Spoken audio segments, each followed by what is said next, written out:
मैं शिवनाथ बिहारी आप सभी का एक बार फिर से स्वागत करता हूं आपके अपने ही चैनल मस्ती की पाठशाला बाय शिवनाथ बिहारी में। दोस्तों, 4-5 साल पहले मैंने अखबार में चेतन भगत जी का एक आर्टिकल पढ़ा था। वो आर्टिकल एक संस्मरण के रूप में था। उन्होंने बताया था कि मैं एक बार अपने कुछ दोस्तों के साथ जर्मनी घूमने गया। एक दिन की घटना है, मैं अपने 4 दोस्तों के साथ एक होटल में खाना खाने गया।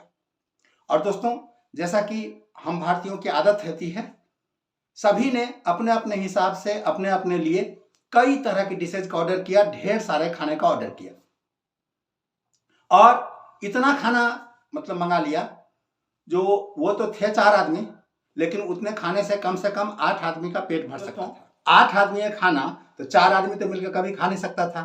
लिहाजा उन सभी ने हर डिश में से थोड़ा थोड़ा करीब करीब खाया, अधिकांश में से, और बाकी बहुत सारा ढेर सारा खाना यूं ही छोड़कर चलते बने, जैसा कि हम भारतीयों की आदत होती है। दोस्तों, जब वो हाथ धोने के लिए वॉश बेसिन की तरफ जा रहे थे तो उन्होंने गौर किया कि होटल में एक किनारे खड़े कुछ लोग उनको बड़ी अजीब निगाहों से देख रहे थे। उन्हें समझ नहीं आया कि आखिर ऐसा वे लोग हमें इस तरह से क्यों देख रहे हैं। दोस्तों, इस रहस्य पर से पर्दा तब उठा जब वो लोग बिल चुकाने के लिए काउंटर पर गए। जैसे ही बिल काउंटर पर ये लोग पहुंचे, उनमें से कुछ लोग, जिसमें कि औरत और पुरुष दोनों थे, आकर के इन चारों को चारों तरफ से घेर लिया। उन्होंने पूछा कि जब आपको इतना खाना खाना नहीं था तो आप लोगों ने इतना खाना मंगवाया क्यों? इन लोगों ने बड़े ही बेफिक्री से जवाब दिया कि भाई, हमने उस खाना के लिए पे किया है तो हम उसे खाएं चाहे फेंकें, आपको क्या? दोस्तों, उन सभी ने कहा कि नहीं, आप ऐसा बिल्कुल नहीं कर सकते। पैसा आपका जरूर है, लेकिन ये खाना हमारे देश का संसाधन है। हम लोग पैसे से भले अमीर हैं, लेकिन संसाधनों के मामले में गरीब हैं, और देश का जो संसाधन है उस पर समूचे देश का हक होता है। इसीलिए भले ही आपने इस पैसे के लिए खाना चुकाया हो, लेकिन इससे आपको यह अधिकार नहीं मिल जाता कि आप इस खाना को बर्बाद करें। और बातों बातों में पता चला कि ये लोग सोशल पुलिस हैं। दोस्तों, जर्मनी में जो लोग रिटायर्ड होते हैं ना, वो सोशल पुलिस से जुड़ जाते हैं और अपने समाज में जहां कहीं भी कुछ भी गलत करते हुए देखते हैं तो उसका वो विरोध करते हैं। समझाने बुझाने से बात नहीं बनी तो फाइन लगाते हैं, और बात और आगे बढ़ी तो उसे पुलिस को सौंपते हैं, और शासन प्रशासन सरकार का भी इन्हें पूरा सहयोग रहता है। तो दोस्तों, जब इन लोगों ने इस तरह से बात की कि हमने इसके लिए पे किया है, हम उसे खाएं चाहे फेंकें, तो उन्होंने कहा कि नहीं, आपको तो फाइन देना पड़ेगा। और दोस्तों, खाने का जितना बिल आया था उसका 4 गुना फाइन उन्हें भरना पड़ा। दोस्तों, अब ये संस्मरण जो है वो कितना सच्चा है कितना झूठा है मुझे नहीं पता, लेकिन इस संस्मरण को पढ़ करके जो संदेश उन्होंने देने की कोशिश की, मुझे बहुत जचा। मुझे याद आ गया कन्फ्यूशस की कहानी।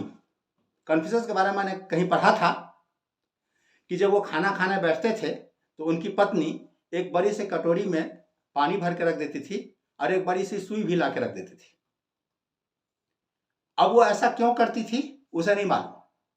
पति का आदेश था, स्वामी का आदेश था, तो एक पतिव्रता पत्नी की तरह अपने स्वामी का आदेश का पालन करके जब भी वो खाना निकालती तो खाना निकालने से पहले एक कटोरी में पानी और एक बड़ी सुई लगा कर रख देती।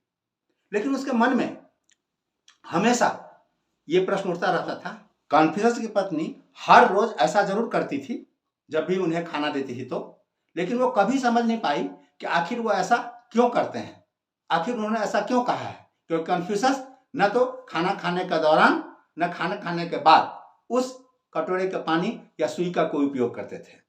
खैर, जब कन्फ्यूशस का अंत समय आया, मृत सज्जा पर थे, तो कन्फ्यूशस की पत्नी के मन में ये सवाल उमड़ घुमड़ रहा था उन्होंने बड़ी विनम्रता से पूछा कि स्वामी, आप तो अब जा रहे हैं इस दुनिया से, लेकिन मुझे एक प्रश्न पूछना था आपसे। मेरे मन में वर्षों से ये बात अटकी पड़ी है, अगर आपकी इजाजत हो तो आपको पूछूं। कन्फ्यूशस ने कहा कि हाँ हाँ पूछो, क्यों नहीं। तब पत्नी ने बताया कि आपने मुझे आदेश दिया हुआ है कि जब भी मेरे लिए खाना निकालो, कटोरे में पानी और एक बार सुई ला करके रख देना।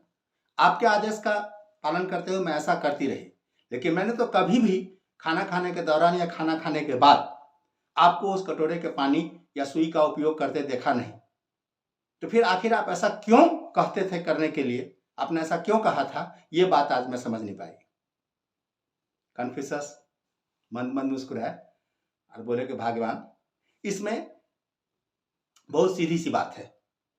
मैं खाना खाने से पहले कटोरी में पानी और सुई इसलिए मंगा के रखता था ताकि खाना खाने के दौरान अगर गलती से अन्न का एक दाना भी जमीन पे गिर जाए तो मैं उसे सुई से उठा करके और उस कटोरे के पानी में धो करके वापस खा सकूं।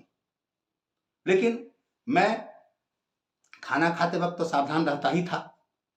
तुम भी थाली इतना बढ़िया से परोसती थी कि आज तक एक भी दाना जमीन पे गिरा ही नहीं, तो इसकी कभी नौबत ही नहीं आई, इसीलिए मैंने कभी इसको यूज नहीं किया।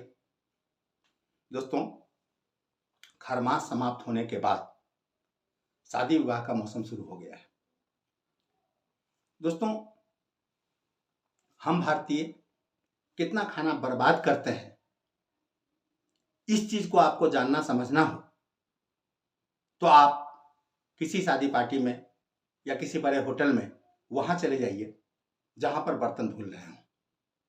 दोस्तों, एक सर्वे के अनुसार हमारे देश में जितने लोग हैं वो जितना खाएंगे उससे दुगुना खाना रोज बनता है।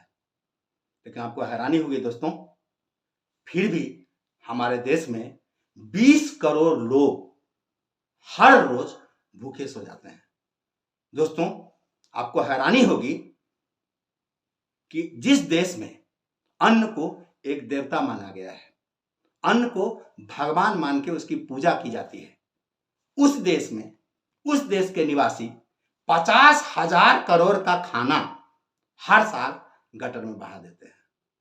दोस्तों, जिस देश में 70 लाख बच्चे खाना के अभाव में, भोजन के अभाव में कुपोषण का शिकार होकर के हर वर्ष असमय इस दुनिया को छोड़ जाते हैं, उस देश के लोग जो इस तरह की हरकत करते हैं, क्या आपको नहीं लगता है कि इस पर सभी को विचार करने की जरूरत है? दोस्तों,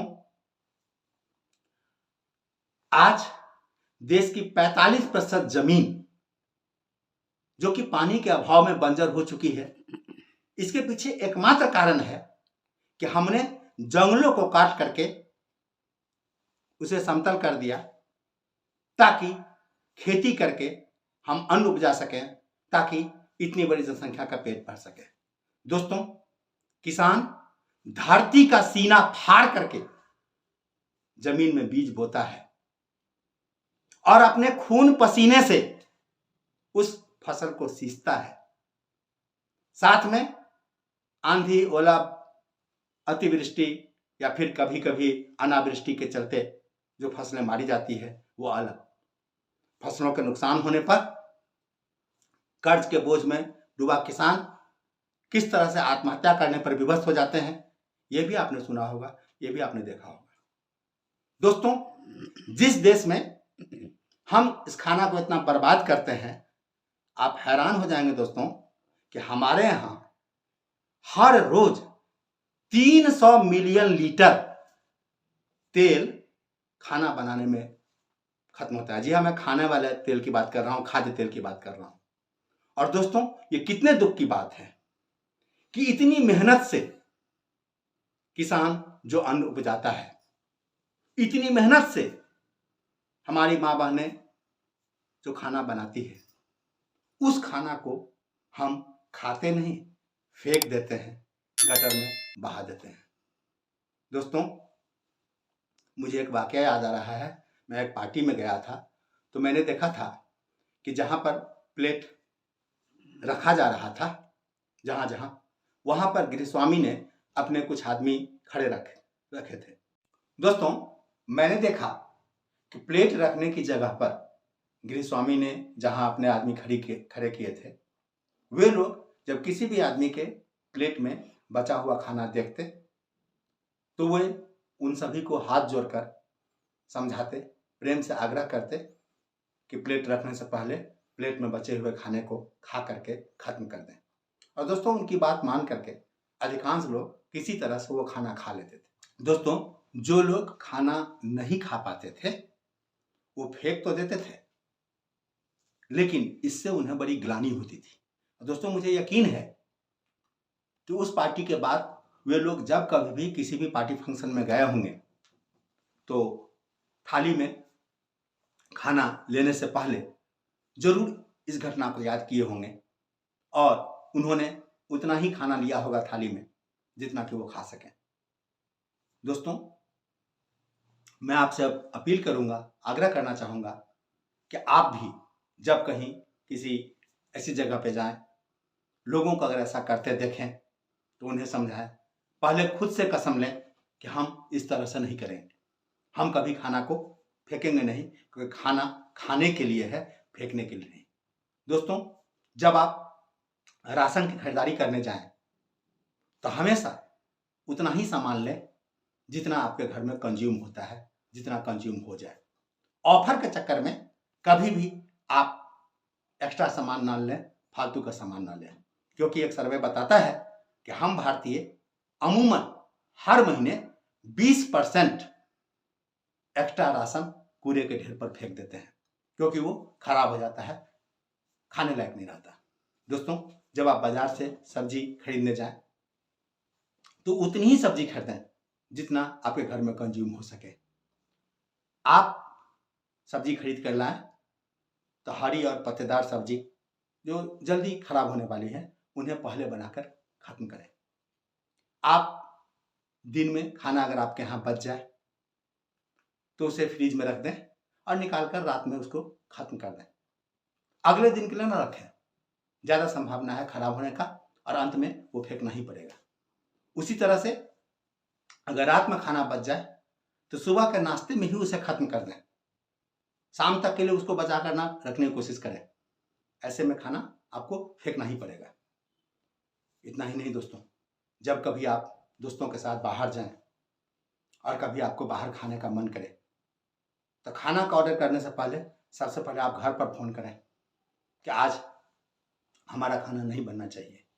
नहीं तो दोस्तों, किसान जो इतनी मेहनत करके अन्न उपजाता है उसकी मेहनत भी बर्बाद जाएगी, साथ में आपकी माँ बहनों की ममता भी जो है वो नाली में बह जाएगी। दोस्तों, जिस घर में अन्न का अपमान होता है वहां कभी बरकत नहीं होती। दोस्तों, अगर आप पुनर्जन्म में विश्वास रखते हो तो शास्त्र बताता है कि जो इस जन्म में अपमान करता है अन्न का, वो अगले जन्म में अन्न के एक एक दाने के लिए तरसता है। दोस्तों, अन्न का महत्व कितना ज्यादा है, इस चीज को समझना है तो अपने पड़ोसी मुल्क पाकिस्तान से समझिए, जहां आटा दाल के लिए भी लंबी लंबी कतारें लगी हुई है, लंबी लंबी लाइन लगे हुए हैं। महंगाई आसमान छू रही है, फिर भी सामान नहीं मिल रहा। लोगों के पास पैसे तो हैं लेकिन बाजार में सामान नहीं है, क्योंकि उन्होंने अपने यहां तो उतना उत्पादन किया नहीं, उतना उनके पास है नहीं, जनसंख्या उस हिसाब से ज्यादा है और अब तो उनके पास पैसे भी नहीं रहे। तो दोस्तों, हमारे देश की स्थिति भी सब कुछ रहते हुए भी एक दिन पड़ोसी देश की तरह ना हो, इसीलिए हमें आज से नहीं अभी से इस बात का प्रण लेना होगा कि ना हम कभी खुद अन्न को बर्बाद करेंगे और ना किसी और को करने देंगे। जब भी किसी को हम ऐसा करते देखेंगे तो हम उनसे समझाकर बुझाकर हाथ जोड़कर जरूर आग्रह करेंगे। मानते हैं दोस्तों कि सभी लोग हमारी बात नहीं मानेंगे, लेकिन कुछ तो मानेंगे और यही कुछ होते होते एक दिन बहुत सारे लोगों तक ये बात पहुंच जाएगी। आशा करता हूं दोस्तों ये वीडियो आपको पसंद आया होगा। इस वीडियो के माध्यम से मैंने जो संदेश आपको दिया है या देने की कोशिश की है, अगर आपको ये अच्छा लगा हो तो आप इसे जमकर शेयर कीजिए दोस्तों इस वीडियो को वायरल कीजिए। बहुत ज़रूरी है दोस्तों ये संदेश अपने देश के जन जन तक पहुंचना, क्योंकि जैसे मैंने अभी बताया कि शादी ब्याह का मौसम अभी शुरू हुआ ही है और हर रोज लाखों करोड़ों का खाना जो है वो यूं ही बर्बाद चला जाता है। एक तरफ लोग भूख से मर रहे हैं, एक तरफ लोग कुपोषण का शिकार हो रहे हैं, बच्चे असमय दुनिया छोड़ रहे हैं, और दूसरी तरफ हमारे यहाँ इतनी बर्बादी हो रही है सब कुछ रहते हुए भी। तो दोस्तों ये नहीं होना चाहिए, और ये तभी होगा जब आप इस मुहिम में हमारा साथ दें, इस वीडियो को आप वायरल करें, अधिक से अधिक लोगों तक इसको पहुँचाएँ। दोस्तों आज के लिए बस इतना ही। बहुत जल्द मिलते हैं एक नए वीडियो में एक नए टॉपिक के साथ। तब तक के लिए अपना ख्याल रखिए, मस्त रहिए, स्वस्थ रहिए। और दोस्तों जाने से पहले एक प्रार्थना और करना चाहूँगा कि अगर आपने अभी तक हमारे चैनल को सब्सक्राइब नहीं किया है तो काइंडली इसे ज़रूर सब्सक्राइब कर लीजिए। दोस्तों इससे मुझे बल मिलेगा आपके लिए इसी तरह से और भी बेहतर कंटेंट तैयार करने का, सार्थक संदेश वाला ज्ञानवर्धक वीडियो तैयार करने का। Thank you very much. जय हिंद, जय भारत।